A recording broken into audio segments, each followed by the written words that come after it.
السلام علیکم ناظرین، ہائی ٹیک نیوز کے نیشنل اور انٹرنیشنل خبروں میں آپ کا خیر مقدم ہے۔ میں ہوں نیہا خان۔ نظر ڈالتے ہیں آج کی اہم خبروں پر۔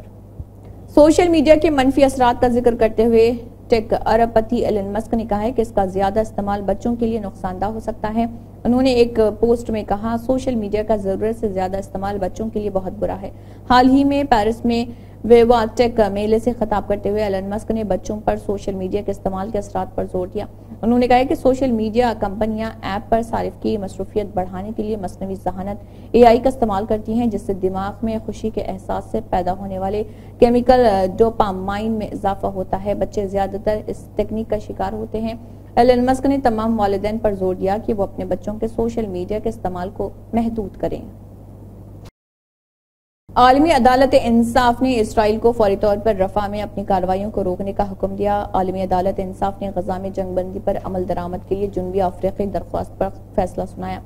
ICJ کا 2-13 کی اکثریت پر مبنی فیصلہ جسٹس نواف سلام نے پڑھ کر سنایا، جس میں کہا گیا ہے کہ اسرائیل فوری طور پر رفح میں فوجی آپریشن روکے اور عدالت حکم کی تکمیل کی رپورٹ 1 ماہ میں پیش کرے۔ فیصلے میں یہ بھی کہا گیا کہ اسرائیل 1 ماہ کے دوران غزہ کی پٹی میں صورتحال بہتر بنانے کے اقدامات کی رپورٹ بھی عدالت میں پیش کرے۔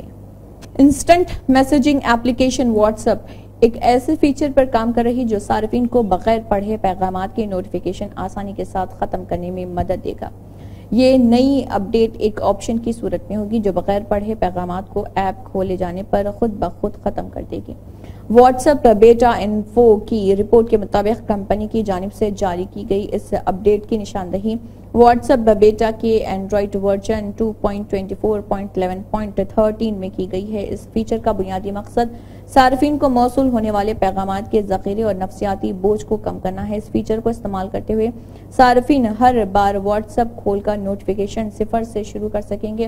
واٹس ایپ بیٹا انفو کے شیئر کردہ اسکرین شاٹ میں یہ واضح کیا گیا ہے کہ نیا فیچر صارفین کو یہ اختیار دے گا کہ وہ اس آپشن کا انتخاب کریں تاکہ بغیر پڑھے پیغامات کی گنتی کو خود بخود ختم کیا جا سکے۔ امریکی خلائی ادارے ناسا نے زمین سے 40 نوری برس کے فاصلے پر ایک زمین جیسا سیارہ دریافت کیا ہے جس میں ممکنہ طور پر زندگی کے آثار موجود ہو سکتے ہیں۔ بین الاقوامی ماہرین فلکیات کی ٹیم نے ناسا کے test transiting execute exoplanet survey satellite کا استعمال کرتے ہوئے اس سیارے کے مقام کو واضح کیا ہے۔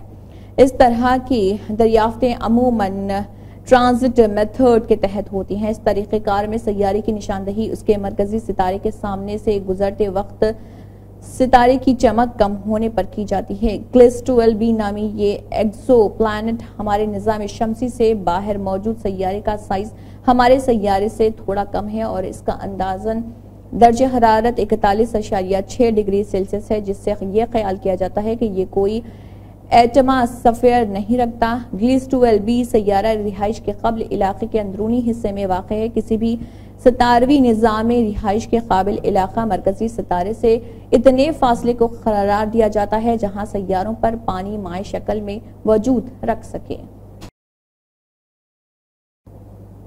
دبئی کے حکمران شیخ محمد بن راشد ال مکتوم $18 ملین اثاثہ جات کے مالک ہیں۔ شیخ محمد بن راشد ال مکتوم 14 سے 18 ملین ڈالر کے اثاثہ جات کے مالک ہیں جو مشرقی وسطی کے امیر ترین خاندانوں میں سے ایک ہیں۔ شیخ محمد بن راشد نے 6 شادیاں کی ہیں اور ان کے 23 پوتے پوتیاں اور نواسے نواسیاں ہیں۔ شیخ محمد بن راشد ال مکتوم کے محل کا نام زبیل پیلس ہے جو دنیا کا سب سے مہنگا اور لگژری محل تصور کیا جاتا ہے۔ زبیل پیلس دبئی کے قلب میں واقع ہے اور تقریباً 15 ہیکٹر پر پھیلا ہوا ہے، جبکہ دبئی کے شاہی خاندان کی دیگر ملکہ، شہزادے اور شہزادیاں بھی زبیل پیلس میں ہی مقیم ہیں۔ شاہی محل میں 150 کمرے ہیں جس میں بڑا ہال روم سمیت مہمانوں کو ٹھہرانے کے انتظام کا خیال بھی رکھا گیا۔ صرف یہی نہیں، سوئمنگ پول، گھوڑوں کی دوڑ کے لیے ٹریک اور نایاب گاڑیوں کے لیے ایک شو روم بھی محل میں موجود ہے۔ اس کے علاوہ شاہی خاندان جانوروں سے محبت رکھتا ہے، جس کا ثبوت ان کے شاہی محل میں قائم ایک چڑیا گھر ہے۔ اس چڑیا گھر میں شیر، چیتے اور بندر سمیت دیگر جنگلی جانور بھی موجود ہیں۔ مزید برآں شیخ محمد بن راشد ال مکتوم نے دیگر ممالک میں بھی اپنی جائیدادیں خرید رکھی ہیں۔ اسی کے ساتھ ہائی ٹیک نیوز کے نیشنل اور انٹرنیشنل خبریں اختتام کو پہنچتے ہیں۔ اللہ حافظ۔